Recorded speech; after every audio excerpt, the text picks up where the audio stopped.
जय बोलिए त्रिकालवर्ती त्रैलोक पूज्य विश्वाराध्य पंच परमेष्ठी भगवान की, अनंत सिद्ध परमेष्ठी भगवान की, वर्तमान जिन शासन नायक श्री वर्धमान महावीर भगवान की, परम पूज्य आचार्य भगवान श्री समंतभद्र स्वामी मुनि महाराज की, परम पूज्य सिद्धांत चक्रवर्ती आचार्य गुरुदेव श्री विद्यानंद जी मुनि महाराज की, विश्व कल्याणकारक अहिंसा प्रधान सीमित विश्व धर्म की, जैनम जयतु शासनम विश्व कल्याणकारकम। धर्म स्नेही सत श्रद्धालु यहाँ पर उपस्थित आप सभी भव्य वर पुंडरीक पुण्यात्मा महानुभाव, आचार्य भगवान समंतभद्र स्वामी द्वारा विरचित रत्न करंडक श्रावकाचार ग्रंथ की वाचना अपन यहाँ कर रहे हैं। वाचना के दौरान विगत समय देख रहे थे कारिका नंबर 52 को। 52 नंबर की कारिका में आचार्य महोदय ने अनुव्रत का स्वरूप बताया, जो स्थूल हिंसा, झूठ, चोरी, कुशील और परग्रह का यावत जीवन के लिए त्याग करता है, उसका वह अनुव्रत होता है।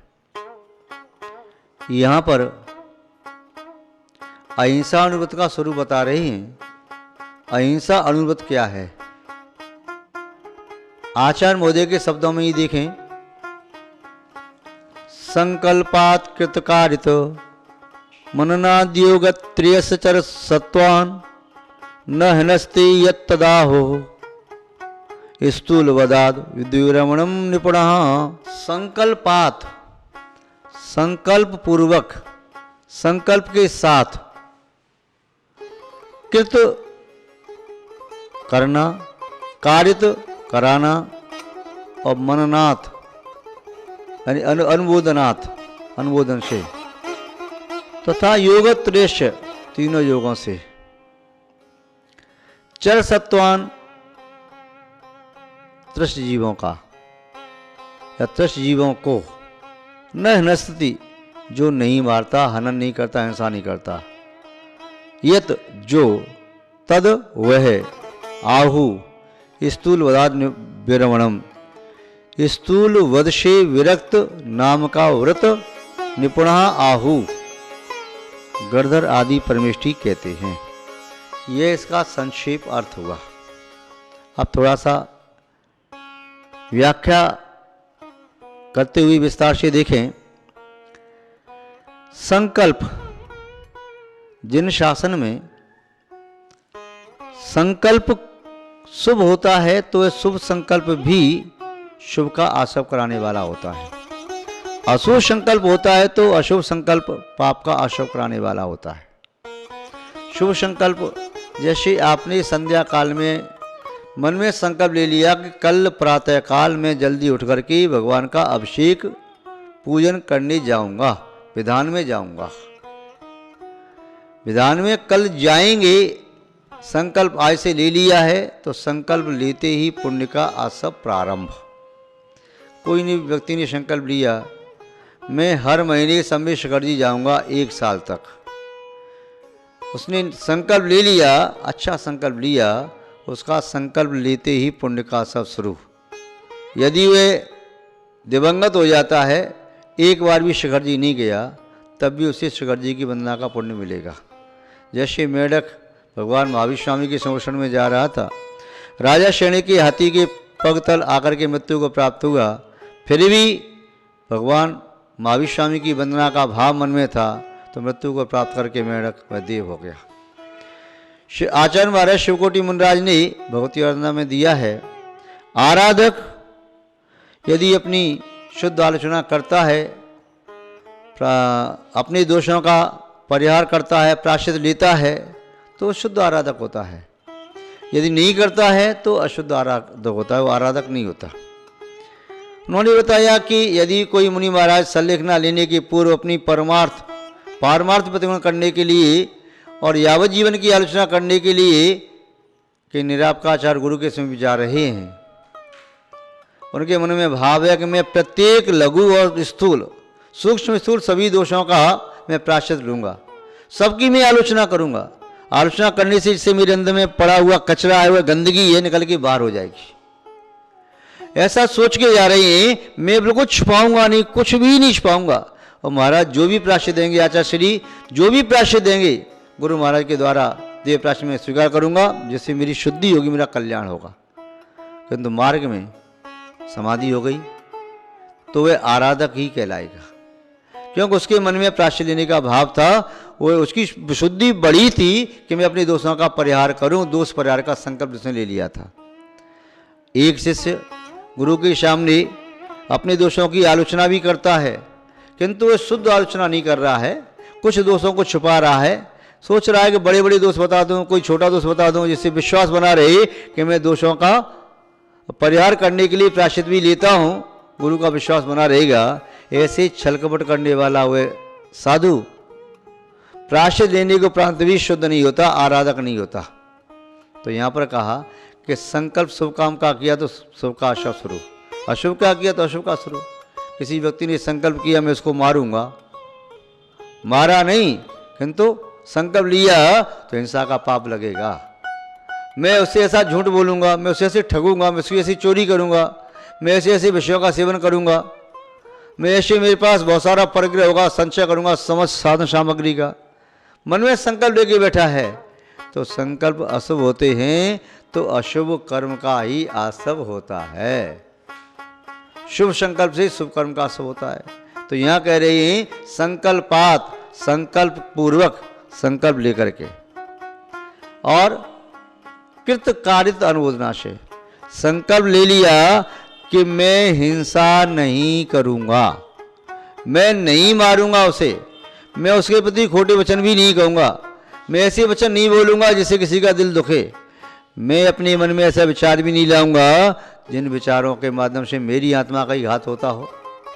तो संकल्प पूर्वक स्वयं अशुभ नहीं करना, स्वयं किसी जीव का घात वध नहीं करना, और किसी को मैं ऐसे शब्द भी नहीं कहूँगा कि तुम उसको मार दो, उसकी पिटाई लगा दो, उसको मजा चखा दो, उसको देख लेना, ये भी नहीं। दूसरों से भी नहीं कहना कि मैं नहीं कहूँगा कि तुम किसी का घात करो, वध करो। और इतना ही नहीं, मननाथ, मैं किसी ने किया है तो मैं उसका अनुमोदन भी नहीं करूँगा कि तुमने अच्छा किया, किसी की हिंसा की।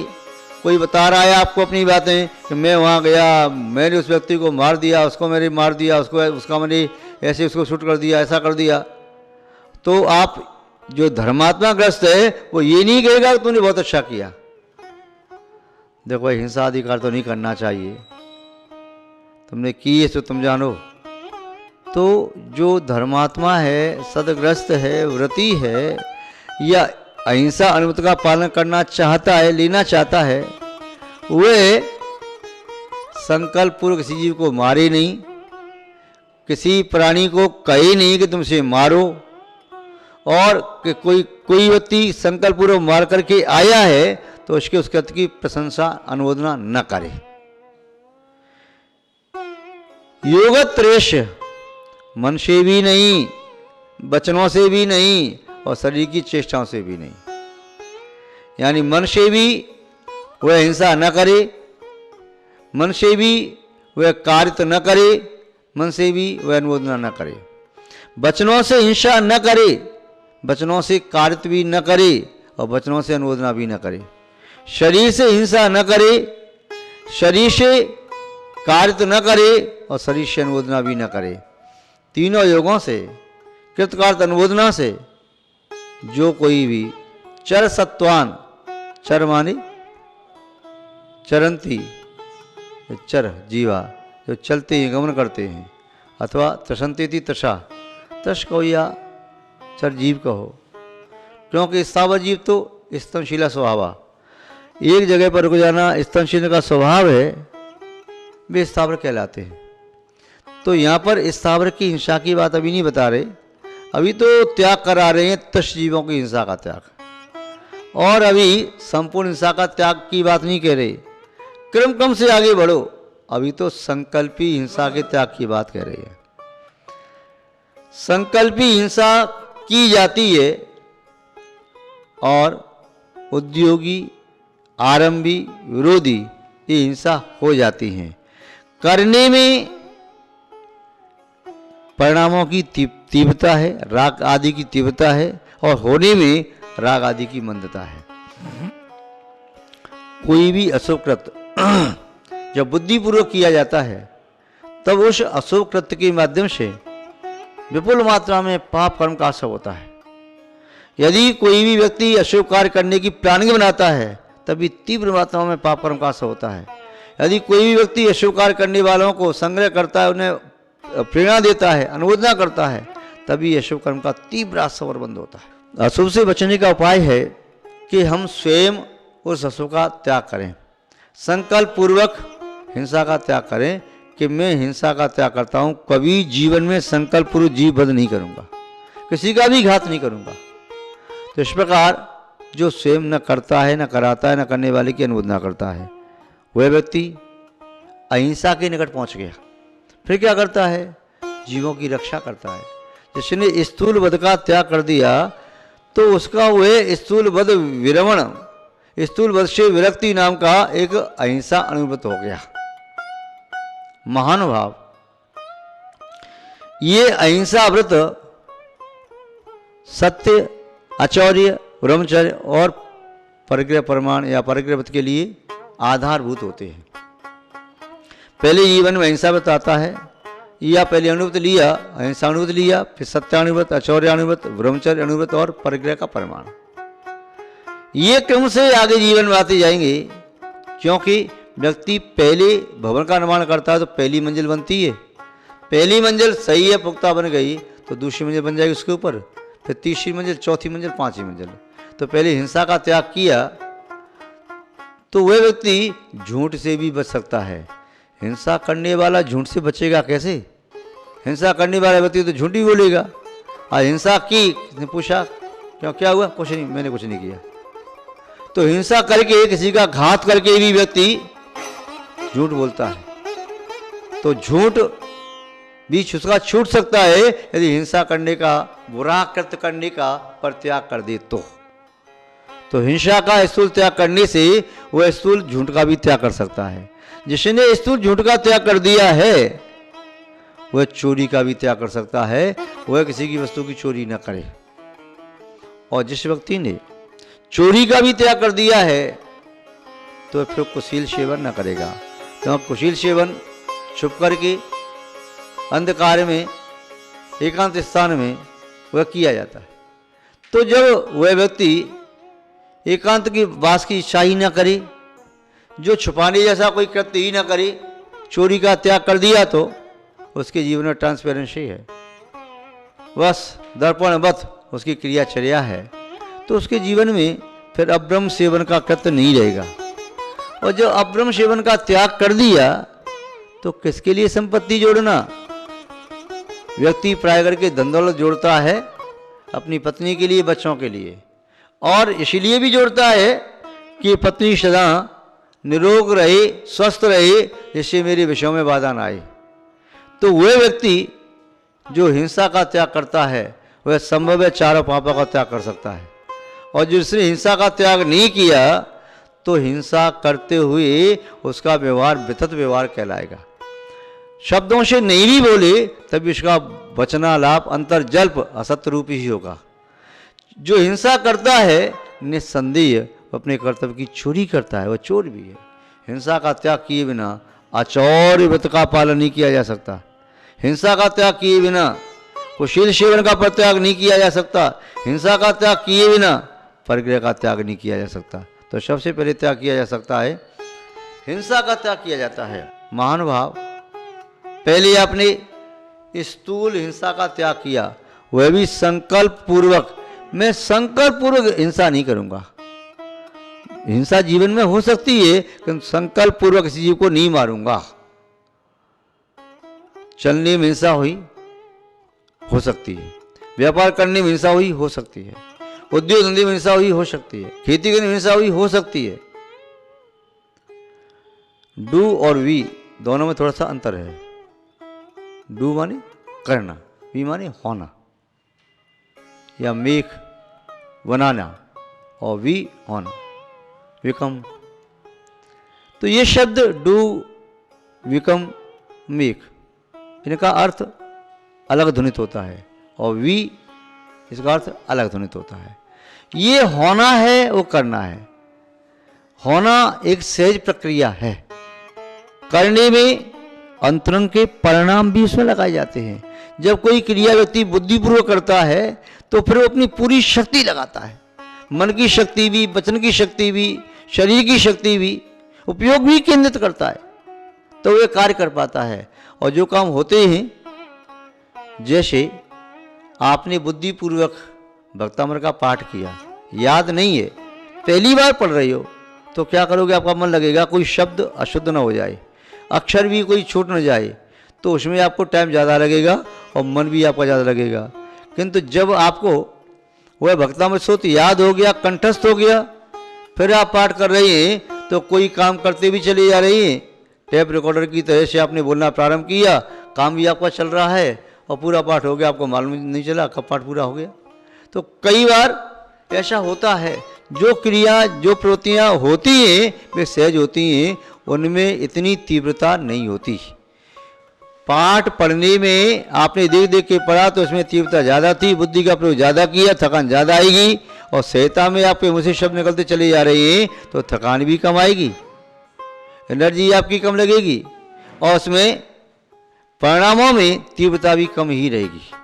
महानुभाव, इसलिए यहाँ कह रहे बुद्धिपूर्वक, बुद्धिपूर्वक जीव का घात नहीं करना है। चाहे कोई भी जीव है, पशु है, पक्षी है, मनुष्य है, उसका घात नहीं करना है। वह घात करने का त्यागी होता है। जो ग्रस्त है वह आत्महत्या का त्याग करना है, तभी वह अनुभूति बन सकता है। उसे पर हिंसा का, पर घात का त्याग करना है, गर्भपात आदि करने कराने का, अनुमोदना करने का त्याग करना है, क्योंकि इसका त्याग किए बिना वह अनुभूति बन नहीं सकता। इसलिए संकल्प से त्याग करना है कि मैं किसी जीव को न तो मारूंगा, और कोई मारता है तो उसे मना करूंगा, समझाऊंगा, ऐसा करना ठीक नहीं है। और कोई व्यक्ति जीव को मार करके आया, मुझसे पूछे कैसा किया मैंने, तो मैं अनुमोदना भी नहीं करूंगा। तो महानुभाव, गृहस्थ प्रवेशियों ने इस प्रकार अहिंसा अनुव्रत के स्वरूप को यहाँ पर कहा। आज संक्षेप में इतना ही समझें, विस्तार से पुनः कभी चर्चा करेंगे। आप सभी गृहस्थजन अहिंसा अनुव्रत का पालन करें, आत्मा का कल्याण करें, यही आपके लिए श्रेष्ठ करे। इन्हीं सद्भावनाओं के साथ शब्द श्रृंखला को विराम देते हैं। जय बोलिए श्री शांतनाथ भगवान की, परम पूज्य आचार्य गुरुदेव श्री विद्यानंद जी महाराज की, अहिंसामय विश्व धर्म की।